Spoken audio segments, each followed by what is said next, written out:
I can't believe he just said this. There's no denying that a certain Calgary Flame is having an absolutely incredible and, in the context of this video, unbelievable season. With that being said, many people from outside the organization and fan base are finally catching on to just how unreal Flames rookie goaltender Dustin Wolf has been. He'll surely be nominated for the Calder Memorial Trophy, but some people think he could win even more accolades, which we would love to see. We're going to get into all that and more in this video, but first I want to welcome you to Flames Digest. I'm Mark Griffith. If you're new around here and you love the Flames, make sure you subscribe so you can stay up to date on all the latest news, updates, reports, and rumors revolving around your Calgary Flames. We would love to welcome you to the Flames Digest family. Before we get into talking about Wolf, which is pretty much our favorite thing to talk about, other than maybe Zane Parekh, oh my gosh, look at his highlights from against London if you want to be pumped up. We do have to talk about the not so great stuff and talk about last night's game. Of course, the Flames were in tough. You know, they're a little bit beat up right now. Connor Zary is suspended. Michael Backlund is hurt. And, you know, the Flames really are looking just thinner and thinner. Just imagine if we still had guys like Mantha and Kirkland healthy. Man, this team could maybe be a little bit higher in the standings. But either way, you gotta play no matter who's ready to play. And the Flames were at home to the Colorado Avalanche, where they lost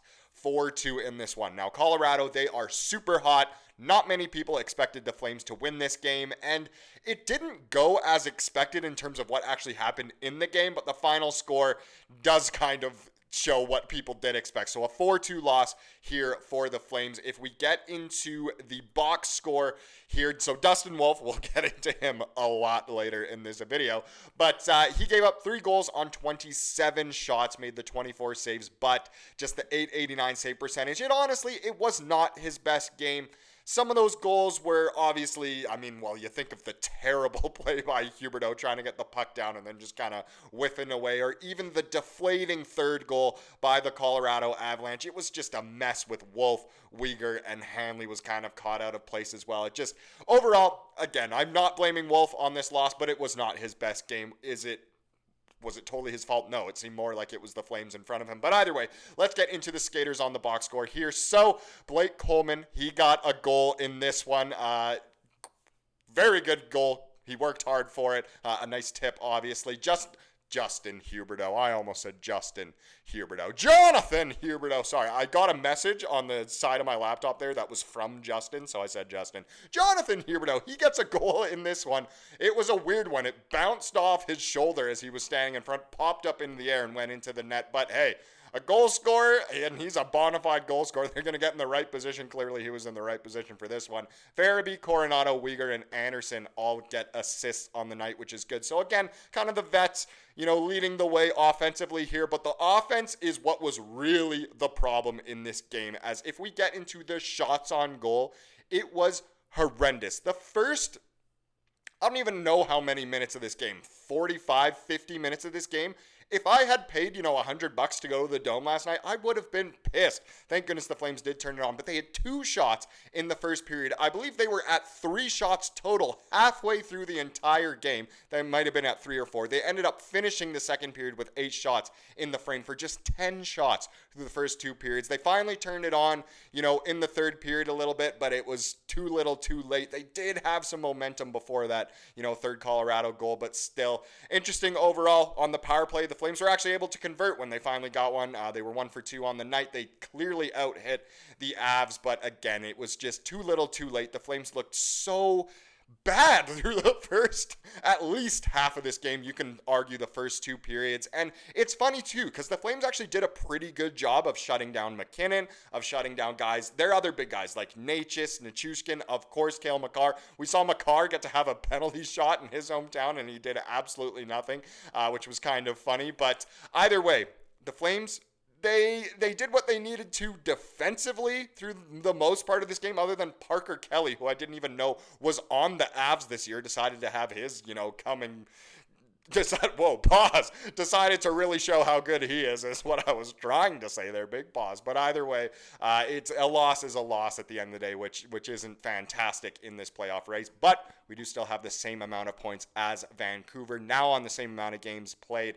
But Vancouver has an easier matchup with Chicago tonight. The Flames are actually off for this weekend. No games tonight or tomorrow on Sunday, but they do play the Leafs on Monday, which is always a tough one. But let's get into the main piece here and talk about some Wolf talk. And it's interesting. It is one of those, I can't believe he said this kind of thing, because Wolf has been in Calder conversations kind of all year, but it is taking a step further, and it starts with the Steve Dangle Podcast Network. There's Steve Dangle right there himself. So forget the Calder Trophy. Dustin Wolf has a pretty good argument for MVP.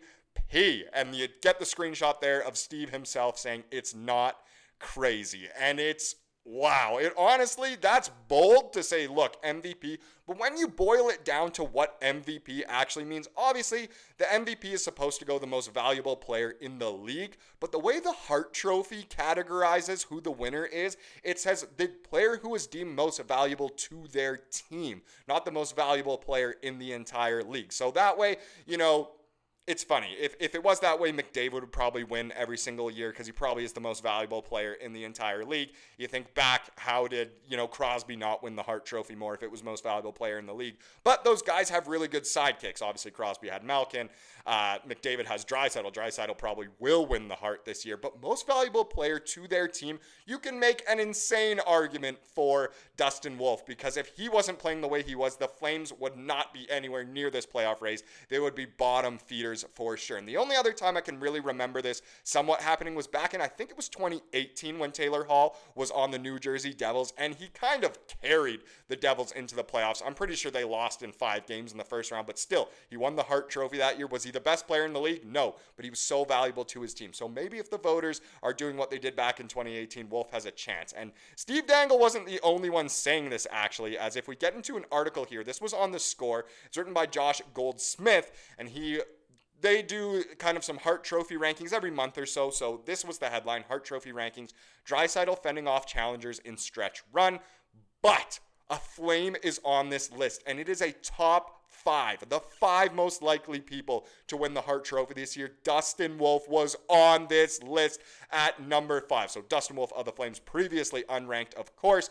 There are his stats in 39 games this year: 22, 12, and 5. It's now actually in 40 games, he's 22, 13, and 5. 915 save percentage, and 15.91 goals saved above expected. That, of course, is his stats before last night's game. They probably aren't all that different, but still, incredible season he is having as a rookie. If we dive into it a little bit deeper here, here is the reasoning. So Wolf is in the mix for the Vezina Trophy and the Calder, and the Calgary netminder deserves a little MVP consideration too. So already we're getting so many awards named here. The Vezina Trophy obviously goes to the best goalie. It will most likely go to Hellebuck this year, if not Logan Thompson, but if Wolf were nominated, that would be insane. And then, of course, the Calder, Rookie of the Year. We hear it all the time. Lane Hudson making a very good case. Macklin Celebrini has been very valuable for the Sharks as well, but Dustin Wolf, I mean, come on. If he can get the Flames into the playoffs, he should get at least the Calder, wouldn't you think?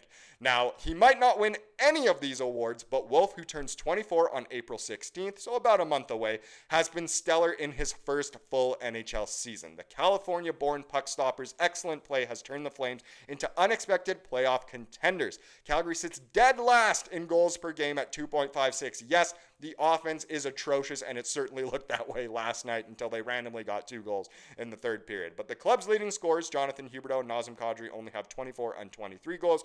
Keep in mind, this was written before yesterday's game, so obviously Hubie has 1 more than that now, along with just 48 points apiece. Again, it's up to 49 now for Huberdeau, but still, that's terrible. When your leading scorer has 50 points halfway through March, yikes.